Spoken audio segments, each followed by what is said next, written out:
Allez, salut les aviateurs, on est avec Antoine qui est bien mort de rire. On part de Compiègne à destination de Persan-Beaumont en DR400 et on a comme but de faire un exercice de navigation par cheminement.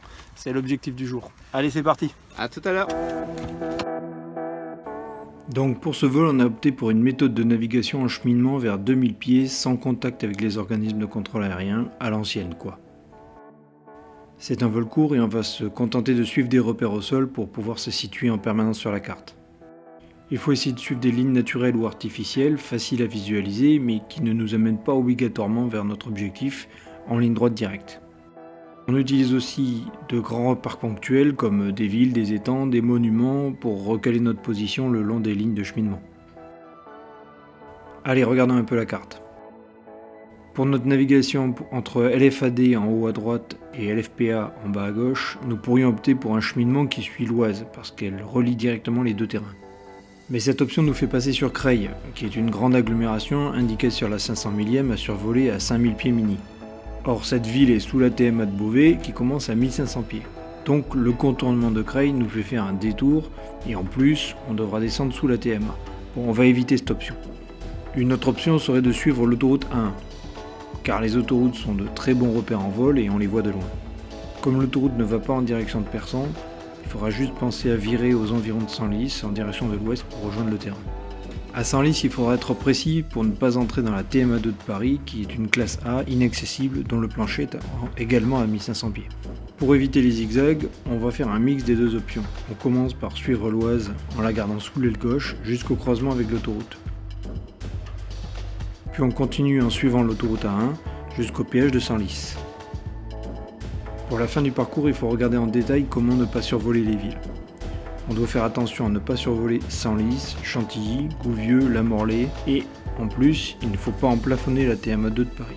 Donc en arrivant à Senlis, on fera attention à bien longer le sud de la ville. Ensuite, on cherchera un grand hippodrome sur lequel on va passer pour trouver le meilleur alignement entre les villes. Durant ce parcours, on laisse le cours d'eau qui alimente les bassins du château de Chantilly sur la droite. C'est aussi un bon repère. Le cours d'eau fait la limite entre la forêt que l'on survole et la zone de champ plus au nord. Une fois qu'on aura passé l'hippodrome, on prendra un cap ouest entre les villes. C'est le bon moment pour passer le message 5 minutes avant la verticale de Persan. On va de nouveau croiser l'Oise perpendiculairement et on arrivera comme cela directement dans le local de l'aérodrome. Alors on n'aura plus qu'à réaliser une intégration type terrain non contrôlé pour laquelle je vous renvoie vers la vidéo Good Pilot dont le lien est en description. Allez Antoine, à toi de jouer.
L'objet de notre visite à Persan est de rencontrer les membres de l'aéroclub du Lys. C'est un aéroclub ULM et planeur, dans cet ordre.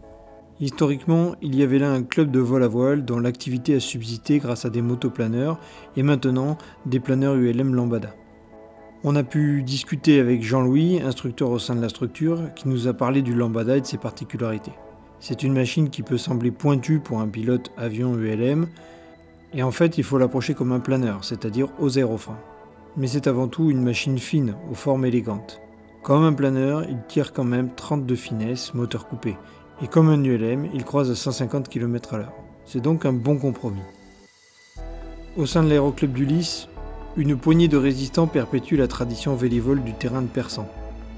Au beau jour, ils rejoignent les espaces aériens libres de Normandie ou de Picardie et pratiquent le vol à voile en campagne comme les planeurs purs. Bon, on s'est un peu fait avoir et il a fallu qu'on rende notre avion. Mais c'est clair qu'on prévoit de revenir à Persan, un de ces quatre, faire un tour de Lambada avec Jean-Louis. Allez, bon vol à tous!